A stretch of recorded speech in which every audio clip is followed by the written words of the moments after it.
नमस्कार दोस्तों, कैसे हैं आप लोग। मेरा नाम सरब कुमार है और मैं आप लोग को यहाँ पर रुक्मिणी प्रकाशन का किताब का प्लेटफॉर्म से जो है वस्तुनिष्ठ ऑब्जेक्टिव किताब जो है उससे हम लोग पढ़ रहे हैं। सामान्य विज्ञान जनरल साइंस का आपका एमसीक्यू सेट प्रैक्टिस। ठीक है, तो आज का हमारा सेट प्रैक्टिस नंबर 58 होगा और इसमें आपका without explanation only question answer होगा। ठीक है, तो आज का हमारा सेट नंबर 58 आपके सामने आ गया टेस्ट सीरीज। ठीक है, तो पहला क्वेश्चन आपका है 7Li3। तो 7Li3 में संख्या 3 क्या प्रदर्शित करता है? तो आपका जो है 7Li3 में संख्या 3 क्या प्रदर्शित करता है?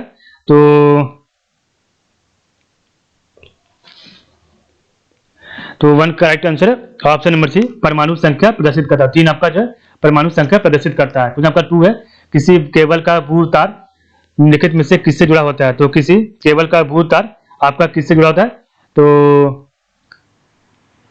तो करेक्ट आंसर ऑप्शन में संधारित्र के बाहरी धात्विक बॉडी से। तो किसी केबल का भू तार निम्नलिखित में से किससे जुड़ा होता है? आपका संधारित्र के बाहरी धात्विक बॉडी से। ठीक है, कुछ आपका 3 है, कथन अनुभार बटा अमल की क्षारीयता को कहते हैं। तो कथन अनुभार अमल की क्षारीयता को क्या कहते हैं? तो 3 का ऑप्शन नंबर बी, अमल की तुल्यांकीय भार कहते हैं। तो 4 आपका तत्व का दूसरा समूह कहलाता है। तो तत्वों का दूसरा समूह क्या कहलाता है? तो 4 का ऑप्शन डी, क्षारीय मृदा धातु कहलाता है। तो तत्वों का आपका जो है दूसरा समूह क्षारीय मृदा कहलाता है।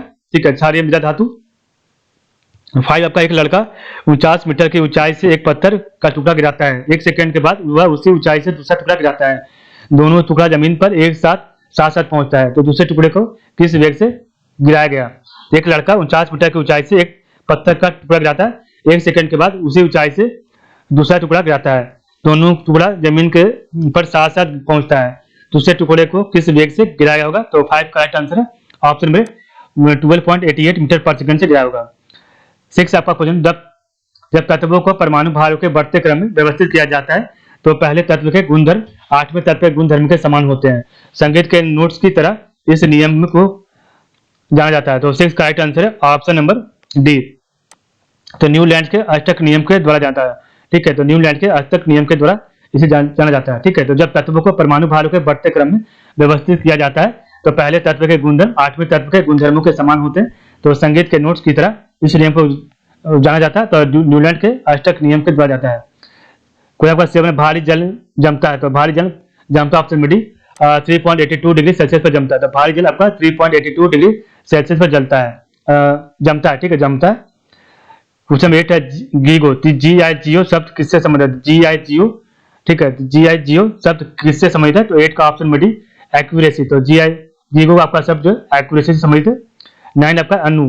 तो अणु आपका मॉलिक्यूल शब्द किसने प्रतिपादित किया था? तो अणु शब्द किसने प्रतिपादित किया था? ऑप्शन में बी, डेमोक्रिटस ने किया था। मॉलिक्यूल शब्द आपका डेमोक्रिटस ने किया था। क्वेश्चन 10 आपका जीन का जीव रासायनिक प्रकृति को बताया था। जीन का जीव रासायनिक प्रकृति को बताया था किसने? तो 10 का ऑप्शन में डी, एवरी मैक लियोट तथा मैक कार्टिन बताया था। जीन का जीव रासायनिक प्रकृति को बताया था एवरी मैक लियोट तथा मैक कार्टिन ने बताया था। ठीक है, क्वेश्चन 11 है, निम्न में से कौन सा सही मिला? तो 11 का ऑप्शन में डाउन सिंड्रोम। तो आपका डाउन सिंड्रोम 21वां गुणसूत्र है। डाउन सिंड्रोम आपका 21वां गुणसूत्र है। बाकी आपका सब गलत है। सिकल कोशिका एनीमिया X गुणसूत्र गलत है और आपका हीमोफीलिया Y गुणसूत्र गलत है और पार्किंसन रोग आपका XY गुणसूत्र आपका भी गलत है। 12 नंबर है, एक बच्चे का रक्त समूह O है, उसके माता पिता के रक्त समूह कौन से नहीं हो सकते? तो 12 करेक्ट आंसर है ऑप्शन में सी, A B। ठीक है, तो एक बच्चे का रक्त समूह O है, उसके माता पिता के रक्त समूह कौन से नहीं हो सकते? A B आपका नहीं हो सकता। ठीक है, ये आपका नहीं हो सकता। ठीक है, कुछ आपका 13 नंबर है, P3- आयन। तो P3- आयन फास्फोरस आयन का इलेक्ट्रॉनिक विन्यास है। तो आपका जो P3 फास्फोरस आयन का इलेक्ट्रॉनिक विन्यास क्या है? तो 13 का राइट आंसर है ऑप्शन नंबर सी, 288 है। ठीक है, तो P3- फास्फोरस आयन का जो है इलेक्ट्रॉनिक विन्यास आपका 288 है। 14 आपका चाय में लाल रस्ट रोग होता है। तो चाय में लाल रस्ट योग आपका लाल रस्ट रोग किसके कारण होता है? तो 14 का ऑप्शन नंबर सी, एक हरे शैवाल के कारण होता है। ठीक है, तो चाय में लाल रस्ट रोग आपका एक हरे शैवाल द्वारा होता है।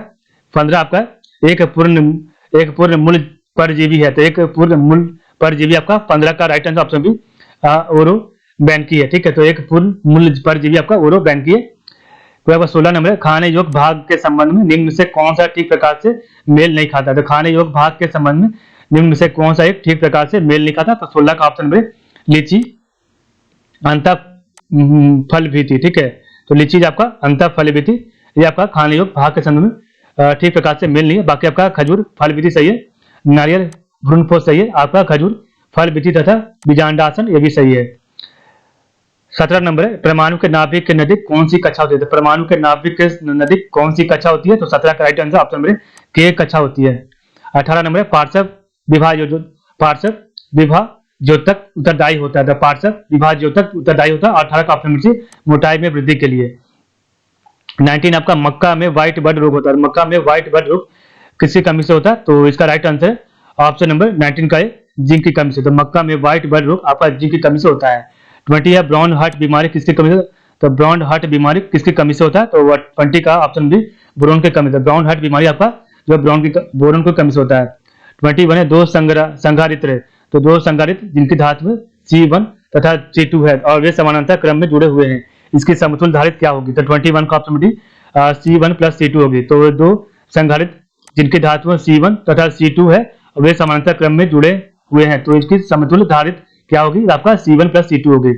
22 है, एक प्रोटॉन को 2 वोल्ट विभवांतर से त्वरित किया जाता है तो उसके द्वारा ग्रहण की गई ऊर्जा होगी। तो 22 का ऑप्शन भी 2A भी होगी, ठीक है। तो एक प्रोटॉन को 2 वोल्ट विभवांतर से त्वरित किया जाता है तो उसके द्वारा ग्रहण की गई ऊर्जा 2A भी होगी, ठीक है। 23 जब एक परीक्षण आवेश को अनंत से किसी विद्युत ध्रुव के लंब अर्धक के अनुदिश लाया जाता है तब किया गया कार्य होता है। तो जब एक परीक्षण आवेश को अनंत से किसी विद्युत ध्रुव के लंब अर्धक के अनुदिश लाया जाता है तब किया गया कार्य होता है। तो 23 का ऑप्शन नंबर सी शून्य होता है। 24 आपका एक अस्थायी विद्युत धारा। तो एक अस्थायी विद्युत धारा असमान परिच्छेद वाले एक अस्थायी विद्युत धारा असमान परिच्छेद वाले धातु के एक चालक में बहती है। चालक की लंबाई के अनुदिश स्थिर राशियां हैं। तो 24 का डी केवल विद्युत धारा। 25 आपका है, न्यूटन के अनुसार प्रकाश का वेग है। तो न्यूटन के अनुसार प्रकाश का वेग क्या है। ऑप्शन नंबर वायु की अपेक्षा, तो वायु की अपेक्षा जल में अधिक होता है। तो न्यूटन के अनुसार प्रकाश का वेग आपका वायु की अपेक्षा जल में अधिक होता है, ठीक है। तो इस प्रकार हमने आपका टेस्ट सीरीज नंबर 58 कंप्लीट कर लिया। कल हमारा टेस्ट सीरीज नंबर 59 होगा, ठीक है। तो आज के लिए बस आप लोग का बहुत बहुत धन्यवाद।